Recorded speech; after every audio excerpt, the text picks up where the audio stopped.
हरियाणा के यमुनानगर जिले के प्रताप नगर इलाके में 7 दिसंबर को मिली एक लड़की की लाश के मामले में पुलिस ने बड़ा खुलासा किया है।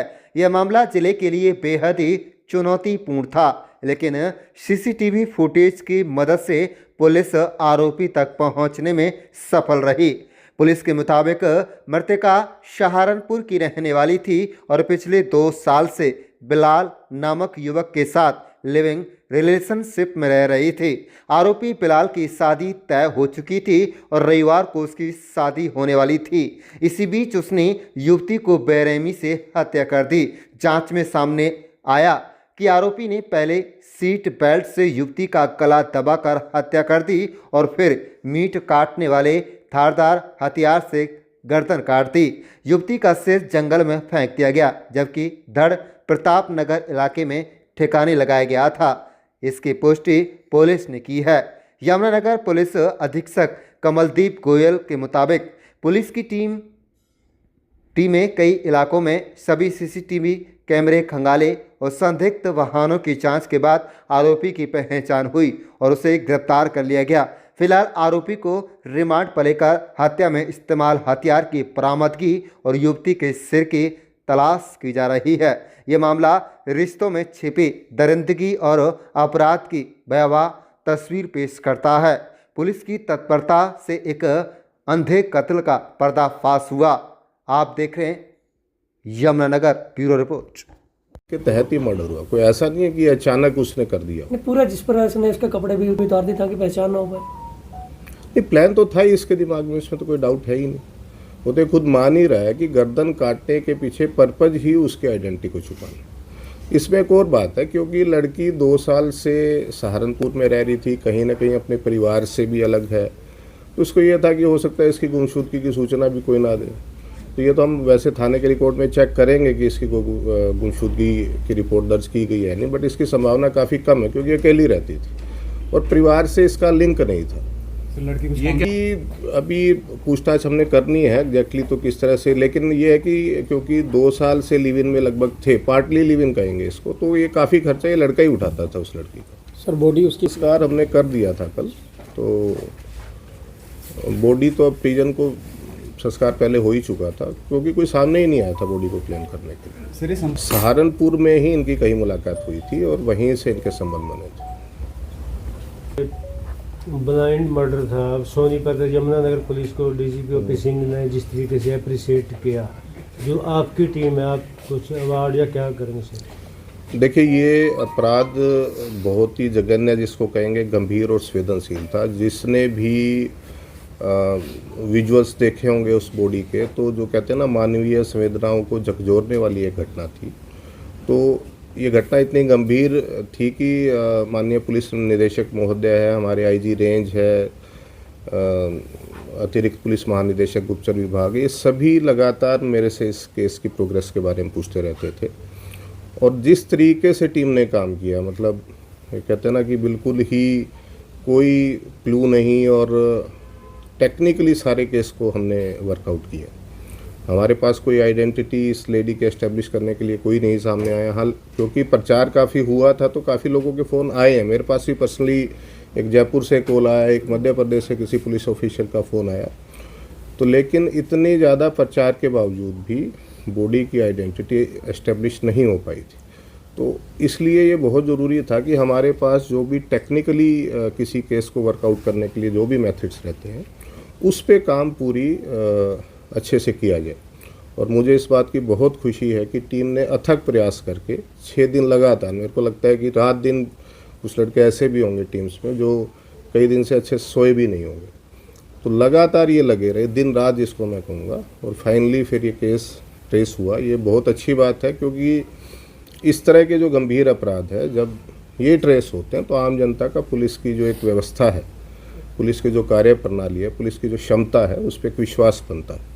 तो मुझे इस बात की बहुत खुशी है, गर्व है अपनी पुलिस की टीम पे। मैंने कल माननीय पुलिस महानिदेशक महोदय को ही बताया कि, और आईजी रेंज उनको ही बताया कि किस दक्षता से हमारी टीम ने काम करके ये केस ट्रेस किया है। तो उन्होंने भी अपनी खुशी जाहिर की और आश्वासन दिया है कि जो पुलिस के जितने भी हमारे मेंबर्स थे इन्वेस्टिगेशन टीम के, सबको उचित सर्टिफिकेट और इनाम दिया जाएगा। सर तो देखिए, आप सबको जानकारी है कि 7 दिसंबर को प्रतापनगर थाना क्षेत्र में जो गांव बहादुरगढ़ है उसका जो रिवेन्यू एरिया है उसके अंदर जो हमारी मुख्य सड़क है जो यहाँ से पोंटा साहब को जाती है, तो उस सड़क से लगभग 20 मीटर की दूरी पे एक युवती की लाश बरामद हुई थी। तो इंटरेस्टिंग बात यह है कि उस युवती का जो सिर नहीं था, सिर्फ धड़ पुलिस को मिला था। तो प्रथम दृष्टया बिल्कुल साफ लग रहा था कि इस युवती का मर्डर किया गया है। युवती के शरीर पे सिर्फ जो अपर इनर वियर्स है उसको छोड़ के कोई कपड़ा भी नहीं था। तो ये एक अपराध जिसको हम कहेंगे कि बहुत ही गंभीर था, जघन्य था और संवेदनशील भी था। तो इसको देखते हुए हमने तुरंत प्रभाव से एक SIT कॉन्स्टिट्यूट की, जिसकी अगुवाई जो DSP रजत गुलिया वो कर रहे थे, और इसमें हमारी जो CIA की दोनों टीम्स भी थी और जो थाना प्रभारी थे वो भी थे। तो इसमें जो पुलिस के सामने मुख्य चुनौती थी वो थी इस लाश की आइडेंटिटी को एस्टेब्लिश करना, इस युवती की आइडेंटिटी को एस्टेब्लिश करना। तो इसके लिए हमने जो पूरे हरियाणा में जितने भी थाने हैं हमारे या आसपास के जितने राज्य हैं, हिमाचल प्रदेश है, चंडीगढ़ है, उत्तराखंड है, उत्तर प्रदेश है, तो आसपास के राज्यों के जो साथ लगते ज़िले हैं उनमें भी हमारा लगातार संपर्क चल रहा था कि कहीं इस युवती की कोई गुमशुदगी की खबर हो।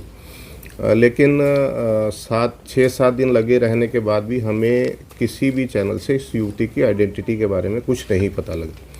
लेकिन हमारे सामने ये भी चैलेंज था कि अगर आइडेंटिटी ना भी एस्टेब्लिश होती है, कोई हमसे संपर्क नहीं भी करता इस युवती के बारे में, तो भी हम जो हमारे पास पुलिस के पास एक टेक्निकल इन्वेस्टिगेशन के टूल्स रहते हैं, तो उसको इस्तेमाल करके हम इस केस को ट्रेस करें। तो हमारी टीम लगातार उस दिन से लगी हुई है, दिन रात जिसको मैं कहूँगा। और 6 दिन आज मैं कहूँगा कि अगर मंडे से हम पहला दिन माने, सोमवार को बॉडी मिली थी, तो 6 दिन के अंदर बहुत ज़्यादा एफर्ट करने के बाद हमने इस केस को ट्रेस किया है।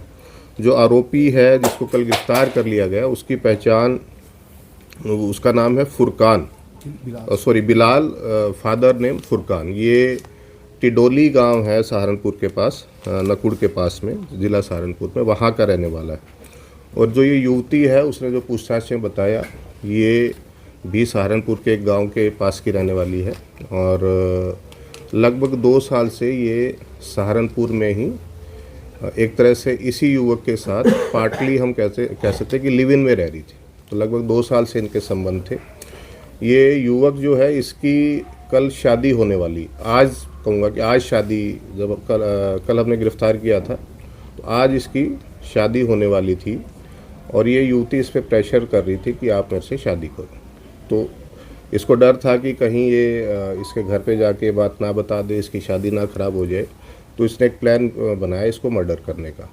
तो जो 6 तारीख है उसको ये रात को लगभग 8 बजे सहारनपुर से इस युवती को लेके चला।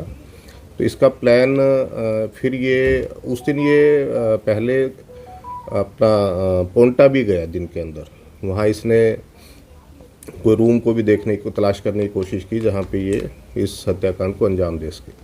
लेकिन रास्ते में इसने बहादुरपुर जो गांव आता है वहाँ पे ये कार में बैठे थे दोनों, तो ये किसी बहाने से पिछली सीट पे चला गया और उसने जो सीट बेल्ट है वो खोल दी। युवती इसके साथ वाली सीट पे थी, जो कंडक्टर सीट जिसको हम बोलते हैं। तो इसने सीट बेल्ट को ठीक करने के बहाने से खोला सीट बेल्ट को और उसी सीट बेल्ट से इसका गला घोट दिया। तो फिर लगभग आधा किलोमीटर आगे जाके इसने बॉडी को गाड़ी से उतारा और जहाँ पे बॉडी मिली है वहीं पे इसने उसका गला रेता। और इसमें इसका जो उद्देश्य था इसका गला रेत के और इसका सर कहीं और फेंकने का, वो ये था कि ताकि युवती की पहचान ना हो उसकी। और पहचान छुपाने के लिए उसने उसके कपड़े भी उतार के सिर के साथ ही कहीं और फेंक। तो अभी आज हम 8 दिन का इसका पुलिस का रिमांड माननीय न्यायालय से अनुरोध करेंगे कि इसका हमें पुलिस रिमांड मिले, ताकि जो सिर है, जो वेपन इसमें इस्तेमाल हुआ है, और भी जो तकनीकी साक्ष्य है या ऐसे जितने भी साक्ष्य जो इस अपराध को कनेक्ट कर सके, अदालत के अंदर हम इस केस को प्रूव कर पाएँ, वो सारी कड़ी दर कड़ी हम इसको जोड़ने की पूरी कोशिश करेंगे।